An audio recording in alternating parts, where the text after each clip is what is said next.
তাই তো। তামিমা বলতে কি একটু উচ্চবিলাসী হয়ে ছিল না, কিন্তু শুরু হয়েছে যখন চাকরি হওয়ার পর থেকেই। আচ্ছা, মানে যখন বেশি টাকা পয়সা ইনকাম করা শুরু করলো, যখনই তার এয়ারলাইন্সে চাকরি হয়েছে, যখনই সে মাস্কোতে চাকরি করলো, চাকরি করলো, তখন থেকেই সে একটু শুরু হয়েছে। শুরু হওয়ার পর থেকেই তখন থেকে মানে আস্তে আস্তে আস্তে আস্তে করে পরিবর্তন। নাসিরের বিষয়টা কবে জানতে পারলেন? নাসিরের বিষয়টা একটা ছবি ভাইরাল হয়েছিল অনেকদিন আগে। নাসিরের বিষয়টা এর আগে আমার একদিন, আমি ওই যে আমার দাঁতের সমস্যা, তো আমি হসপিটালে ছিলাম, করতেছি, তখন আমার ফোন দিছে, জানো নাসির আমার না ফ্রেন্ড রিকোয়েস্ট পাঠাইছে। আমি বলছি কোন নাসির? বলছি ক্রিকেটার। ও আচ্ছা, এই বছর দুয়েক আগে। আচ্ছা, 18 সালে। হ্যাঁ, বছর দুয়েক আগে। আমি বলছি ও আচ্ছা, তাহলে ভালো, ফ্রেন্ড তো হইতেই পারে, সমস্যা কি।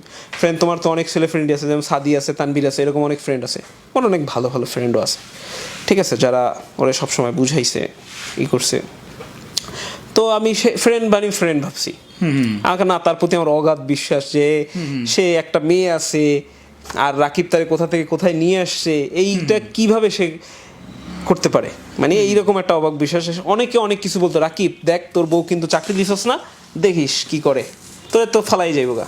আমি ভাই, সবার বউ একরকম না, সবাই এইরকমই বলতাম। ঠিক শেষমেশ তাই হইলো তো। আচ্ছা, নাসিরের সাথে যে সম্পর্কটা কানাঘুষা চলতো, এটা আপনি বিশ্বাস করতেন না?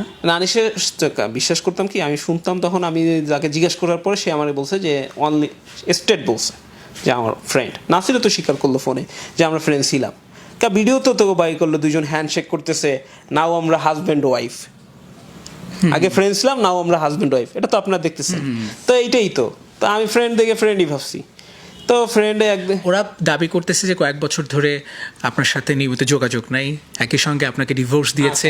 সেটা যে দাবি করতেছে, তাহলে দাবি করার সাথে সাথে আপনি চেক করেন তার বিষয়ে, যে সে যে মেরিডিয়ানে আসতো হোটেলে, আমার মেয়ে সহ যে ছবিগুলো আমি ফ্ল্যাশ করছি, সেগুলো কয়দিন আগের।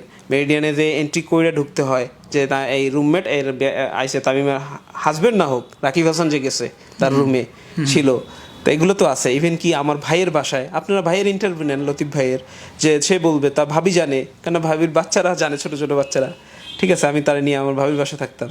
মানে একদিকে তামিমকেও ঠিক, মানে সরি নাসিরকেও ঠিক রাখতো, আবার একদিকে আপনার সাথেও। সেটা আমি জানতাম না, কিন্তু আমি জানতাম যে সে আমাকেই ঠিক রাখতেছে। এখন না বুঝতেছি সে নাসিরকেও ঠিক রাখতেছে। হ্যাঁ, সে দুইটা পালতেছে, সেটা আমি জানতাম না। আমি যখন জিজ্ঞেস করতাম তখন ফ্রেন্ড, আর নাসিরের সাথে যখন বলতো, নাসিরের সাথে হয়তো যখন কথা বলতো তখন বলতো রাকিব ডিভোর্স। কিন্তু নাসির, আমি জানি না নাসির আমার হাতের, আমি এমন কোনো পেপারে আমি সিগনেচার করি না, আমার হুশ জ্ঞানে আমি জানি না, আমার জানা এরকম কোনো পেপার দেয়ও নাই। না, আমাকে এরকম কোনো পেপার দেয় না সে।